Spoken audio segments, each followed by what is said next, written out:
छत्रपती शाहू महाराज, माता रमाई, माता भीमाई, अण्णाभाऊ साठे,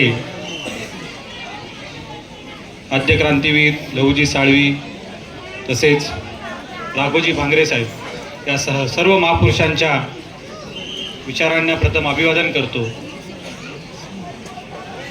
मंचावर सर्व सन्माननीय, व्यासपीठावर बसलेले सर्व सन्माननीय नेते यांना माझा व जनतेला माझा क्रांतिकारी जय भीम। काल इथे एक सभा झाली, त्या सभेमध्ये जे उमेदवार होते त्या उमेदवारांनी, जसं मकरे साहेबांनी सांगितलं, एक उमेदवार म्हणतो मी वरतून पाईपलाईन आणतो, एक म्हणतो खालतून पाईपलाईन आणतो। दोन उमेदवार तर बिना बोलतात तसेच गेले, त्यांना बोलायला पण म्हणजे हे नाही, त्यांच्या स्वतः ताळमेळ नाही। ते बोलण्यावरून पण भाषणावरून पण दादा त्यांची भांडणं चालू होती, मी बोलतो नाही थांब तू थांब, मी बोलतो, म्हणजे असा प्रकार त्यांच्यात चालू आहे। ताळमेळ कुठेच नाही। प्रचार करताना पण ते एक मत द्या, एक मत द्या, मला एक द्या, त्याला एक द्या, असं करा तसं करा। आम्ही दादांसाठी प्रचार करत असताना दादांची एक गोष्ट सांगतो की दादा प्रचार करत असताना लोकांना एकच सांगतात, मतं द्यायची तर चौघांना द्या, आणि जर द्यायची मला एकट्याला द्यायची असेल तर मला पण मत देऊ नका। त्यांचं म्हणणं असं आहे की मला पण मत देऊ नका, पण पॅनलला मत पाहिजे। म्हणजे पॅनलला, पूर्ण पॅनल निवडून आणण्यासाठी दादा मेहनत घेत आहेत, डोर टू डोर जातात। आणि जेव्हा आम्ही दादांसंगती फिरत असतो, विदा मॅडम आपण जेव्हा दादांसंगती जातो तेव्हा लोक किती मान सन्मान देतात, लोकांना आनंद होतो की दादा तुम्ही आमच्या इथपर्यंत आलात। काही लोक म्हणतात दादा यायची गरज नाही, आम्ही तुमच्या संगती आहोत आणि आमचं मत हे घड्याळालाच आहे आणि तुमच्या पूर्ण पॅनललाच आहे। लोक समोरून असतात, काही इमारतीवाले स्वतःहून टॅरिसवर कोणाच्या घरामध्ये कॉर्नर मीटिंग ठेवून सगळ्या इमारतीच्या लोकांना, चाळीच्या लोकांना बोलून स्वतःहून पुढाकार घेऊन सगळे मतदान करण्याची ग्वाही देत आहेत, शब्द देत आहेत दादांना। तर दादा काल एका इथल्या, म्हणजे तो स्वतःला जो म्हणतो की मी मुंब्र्याचा विकास केला, अशा आमदाराने मोरेश्वर शेठ यांना धमकवण्याचंच काम केलं की माझ्याकडे पेपर आहेत, मी सुप्रीम कोर्टात जाईल, मी मोरेश्वरचं पद घालवेल, हे करेल ते करेल। जसं आमच्या संदीपनी सांगितलं की त्यांनी ऍक्सेप्टच केलेलं आहे की मोरेश्वर शेठ निवडून येणार आहेत, पण आम्ही इथून सांगतो की हो मोरेश्वर शेठ निवडून येणार आहेत, ते पण भरघोस मताने निवडून येणार आहेत। आणि जेव्हा त्यांच्यावर हायकोर्टामध्ये काही एलिगेशन झालं तर ती केस सुप्रीम कोर्टामध्ये, हायकोर्टामध्ये चालू आहे।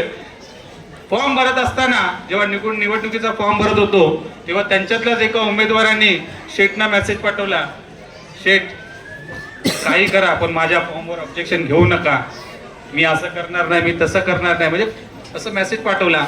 शेठनी पण त्यांच्यावर ऑब्जेक्शन घेतलं नाही, पण त्यांनी तिसरा माणूस तयार केला आणि त्यांनी ऑब्जेक्शन घेतलं, पण किती ऑब्जेक्शन आली तरी काही झालं नाही। आरोपनी सांगितलं की सदर विषय जो आहे तो त्यांच्यावर सिद्ध झालेला नाही आरोप, त्यामुळे त्यांचा काय फॉर्म बाद झाला नाही। म्हणजे समोरच्या उमेदवाराला एवढी भीती, मोरेश्वर शेठ समोर जे उमेदवार आहेत त्यांना एवढी भीती की त्यांचा फॉर्म भरण्यापासूनच त्यांची म्हणजे भीती भरलेली त्यांना। फॉर्म भरायला आम्ही 1 वाजता पोहोचलो, ते लोक 2 वाजता आले। विदा मॅडम तुम्ही साक्षी आहात, फॉर्म भरायला ते तयार होते का? अर्धा तास त्यांची बाहेर भांडणं चालू आहेत, एबी फॉर्म येऊन पडलेत, पण कोण फॉर्म भरायला पुढे जात नाही। दादांनी आम्हाला चौघांना बोलवलं, सांगितलं ब कड तुम्ही जाऊन भरा फॉर्म, ज्याच्यात ताकद असेल तो येईल समोर, आपण बघून घेऊ, कोणी येऊ समोर। आम्ही फॉर्म भरले, त्यांचे नंतर भांडणं चालवले की दादांसमोर मी नाही भरणार, तो बोलतो नाही मी नाही भरणार।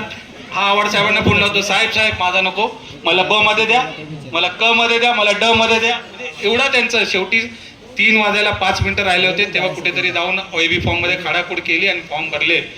आणि मग नंतर ते 8 वाजले त्यांना पार रात्रीचे फॉर्म भरून बाहेर यायला। त्याचं कारण हे होतं की आतमध्ये त्यांची भीती झाली होती की कोण दादांसमोर फॉर्म भरेल, कोण। महेंद्र कोमुर्लेकरचं मी नाव घेऊन सांगतो, महेंद्र कोमुर्लेकरचा तर बळी घेण्यात आलेला आहे।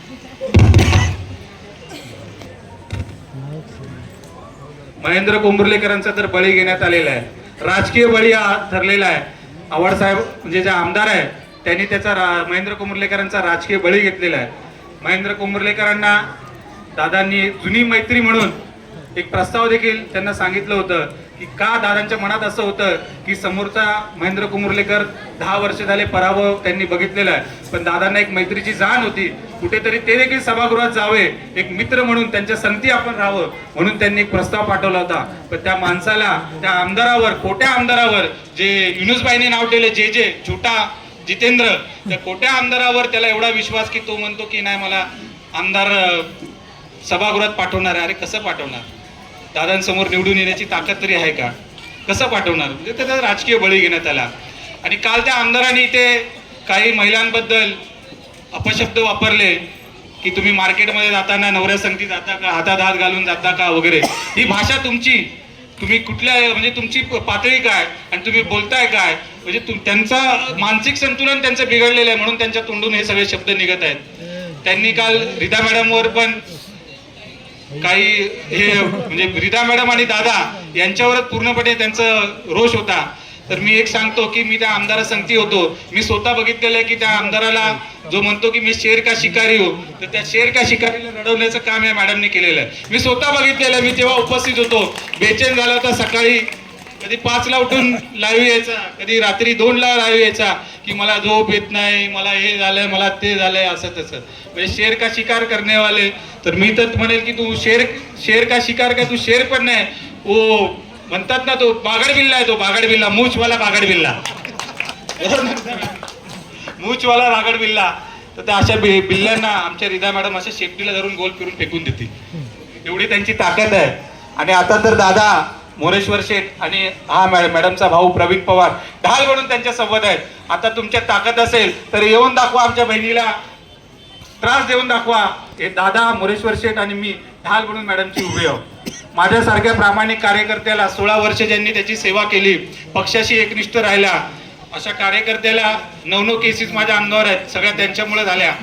आंबेडकरी चळवळीचं काम करत असताना या मुंब्रा शहरामध्ये प्रामाणिकपणे चळवळीचं काम करत होतो. जसं मकरे साहेबांनी सांगितलं की कुंदनगोटे साहेबांच्या हातून पवार साहेबांना आणून जो नारळ फोडण्यात आला तेही बुद्धविहार त्यांनी अर्धवट सोडलं. तसंच आंबेडकर भवन शंकर मंदिर तलावाच्या बाजूला त्याचंही काम अर्धवट सोडलं. तसंच आमच्या हस्ते नारायणनगर नुरी मस्जिदच्या बाजूला एक बुद्धविहाराचा नारळ फोडण्यात आला, तेही काम अर्धवट सोडलं. फक्त नावापुरतं आंबेडकरी चळवळीचं नाव घ्यायचं, डॉक्टर बाबासाहेब आंबेडकरांचं नाव घ्यायचं, छत्रपती शिवाजी महाराजांचं नाव घ्यायचं, छत्रपती शाहू महाराजांचं नाव घ्यायचं, पण विचारधारा स्वीकारायची नाही. फक्त त्यांच्या विचारधारेच्या विरुद्ध चालायचं, फक्त नाव घ्यायचं आणि जनतेला मूर्ख बनवून फक्त मतदान घ्यायचं, हेच त्यांचं काम राहिलेलं आहे. त्यांच्यात जर मकरे साहेबांनी सांगितलं, जर कुंदनकोटे साहेबांचं तुम्हाला नाव घ्यायचंय, कुंदनकोटे साहेबांना जर नाव घ्यायचंय तर आधी पहिले ते बुद्धविहार बनवून दाखवा आणि मग कोटे साहेबांचं नाव घ्या. मी अजून एक गोष्ट सांगू इच्छितो की इथे जे हेल्पिंग हँडचं ऑफिस होतं ते ऑफिस गेली 8 वर्षे बंद होतं. आता संदीपनी सांगितल्याप्रमाणे रंगोटी लावून ते ऑफिस चालू करण्यात आलेलं आहे. ते ऑफिस फक्त इलेक्शन पुरतं चालू झालेलं आहे. जर अशा उमेदवारांना तुम्ही मतं द्याल तर ते पुन्हा तुमच्या घराचं काम चालू झालं तर हेल्पिंग हँडच्या माध्यमातून 15,000 मागायला, 10,000 मागायला तुमच्या दारात येणार आहेत. तर अशा उमेदवारांना दारात मतं मागायला आले तेव्हा सांगायचं की बाबा आम्हाला तुमच्यासारखे हेल्पिंग हँड संस्था नको आहे, आम्हाला आमच्या वार्डाचा विकास करणारे राजनदादा मोरेश्वर शेठ, रीता मॅडम आणि मनीषा पवार हे आमचे नगरसेवक आहेत. हे असं स्पष्ट सांगून त्यांना त्यांचा रस्ता दाखवून द्यायचा की बाबा तुमचा रस्ता असा आहे. सम्राटनगरमध्ये ज्या ताई राहतात त्या ताई काल इथे येऊन गेल्या. त्या ताई त्यांची आई आणि त्यांचे वडील आणि त्यांचे मिस्टर हे सगळे मदत मागत फिरत आहेत, पण एकच मत मागतात आणि म्हणतात की प्रवीण पवारने आमच्याशी गद्दारी केली, आमच्या पाठीत खंजीर खुपसला. मला आई म्हणायचा, माझ्या पाठीत खंजीर खुपसला. मी या मंचाच्या माध्यमातून सांगतो की मी जर तुमच्या पाठीत खंजीर खुपसला असेल तर मी तुमच्या सगळ्यात कुठे नव्हतो, कुठल्या केसमध्ये नव्हतो, कुठल्या आंदोलनात नव्हतो, कुठल्या तुमच्या संकटात नव्हतो, हे तुम्ही एकदा जनतेसमोर मांडून दाखवा. मी तुम्हाला 10 मुद्दे सांगेल की तुम्ही माझ्या संगती कुठे कुठे दगा केला, तुम्ही मला कामधंद्यात कुठे मदत केली नाही, तुम्ही मला सामाजिक क्षेत्रात कुठे मदत केली नाही. मी आज जे काही घडलो ते माझ्या स्वतःच्या प्रयत्नांनी घडलो आणि डॉक्टर बाबासाहेब आंबेडकरांच्या विचारधारेवर चालत आलो, इथपर्यंत संघर्षातून घडलो. तुम्ही मला कुठेही मदत केली नाही आणि कुठेही मला पुढे जाण्याची संधी दिली नाही. ज्यांच्यासाठी 16 वर्षे काढली त्यांनी मला डावलण्याचा प्रयत्न केला, पण ज्या राजनदादांनी, ज्या मोरेश्वर शेठनी मैत्रीचा हात दिला, त्यांच्या संगती मैत्री केली, त्यांच्या जवळ गेलो आणि त्यांनी माझ्या सहकाऱ्यांना जो शब्द दिला होता तो शब्द त्यांनी पाळून त्यांचा प्रामाणिकपणा दाखवला. हा जो आमदार आहे हा सांगतो मी विकास केला, हे केलं, ते केलं. अरे तुम्ही विकास केला जर तू म्हणतो तर राजनदादांनी जी काय केलेली कामं आहे, स्टेडियम वगैरे, ह्यांचीच तू दाखले देत असतो. हँगिंग मार्केट कुठे आहे, गर्ल्स हॉस्टेज कुठे आहे, सॉल्टर हाऊस कुठे आहे, प्लेग्राऊंड कुठे आहे, ह्या सगळ्या गोष्टी कुठे, बस स्टँड कुठे आहे, हे सगळे रिझर्वेशन दादा त्यांनी हलवण्याचे प्रयत्न केले. नजीबबाईंच्या माध्यमातून कुठेतरी आता पुन्हा त्या रिझर्वेशनवर आवाज उचलला जातोय आणि ते रिझर्वेशन पुन्हा जिथे होते तिथे आणण्याचा प्रयत्न होतोय. मी आपल्या माध्यमातून सांगेल की ह्या आमदाराचं नाव आदर्श घोटाळ्यामध्ये होतं. आदर्श घोटाळा जिथे माजी सैनिकांना म्हणजे शूरवीर सैनिकांच्या कुटुंबांना जे रूम भेटतात अशा आदर्श घोटाळ्यामध्ये देखील ह्या आमदाराचं नाव आहे. तर अशा घोटाळेबाज आमदार आता सांगतो की ही बीजेपीची टीम आहे, तुतारीची टीम आहे जी आहे, घड्याळाला सांगतो बीजेपी आहे हे आहे. अरे तू स्वतः मनसे संगती हात मिळवले, ज्या अविनाश जाधवने तुला वेळोवेळी विरोध केला, तुला तुझ्या घराच्या बाजूला येऊन चॅलेंज केलं, त्या अविनाश जाधवाच्या तू बाजूला बसला. बीजेपीला चे मुख्यमंत्री देवेंद्र फडणवीस साहेब यांच्या बंगल्याच्या बाहेर तू जातो रात्रीचा आणि पत्रकारांना सांगतो व्हिडिओ बंद करा, कोणतरी बघेल कोणतरी हे करेल. लपून छपून तू एकनाथ शिंदेच्या घरी जातो आणि त्यांच्याकडं म्हणजे वाटीघोटी करून स्वतःला MCAचं पद घेतो. तू स्वतः किती प्रामाणिक आहे पहिले ते लोकांना सांग ना. तू कशाला बीजेपी आणि ह्याचं हे करतो. हे जे इलेक्शन आहे दिल्लीतलं महाराष्ट्रातलं नसून या गल्ली बोळातलं इलेक्शन आहे. इथे फक्त राजनदादा किने सारखे, मोरेश्वर किने सारखे, रिदा रशीद मॅडम सारखे आणि मनीषा प्रवीण पवार सारखे तळागाळात जे काम करणारी लोक आहेत अशा लोकांची गरज आहे. तर बीजेपी वगैरे हे सगळं न बघता आपण प्रामाणिकपणे 15 तारखेला घड्याळासमोरील 4ही बटन दाबून राजनदादा किनेंचे हात मजबूत करायचे, पॅनल निवडून द्यायचंय. कारण पॅनल निवडून दिल्यानंतर दादांचे हात मजबूत होतील, दादांना महानगरपालिकेमध्ये मोठं पद भेटेल आणि दादा सभागृहामध्ये तुमच्यासाठी भांडून एखादा मोठा निधी आणून तुमचे कामं करतील. दादांनी क्लस्टर आणलेले, दादांनी SRA आणलेले, त्याबद्दल दादा स्वतः सांगतील. मी माझे 2 शब्द संपवतो व रिदा रशीद मॅडम यांना विनंती करतो की त्यांनी 2 शब्द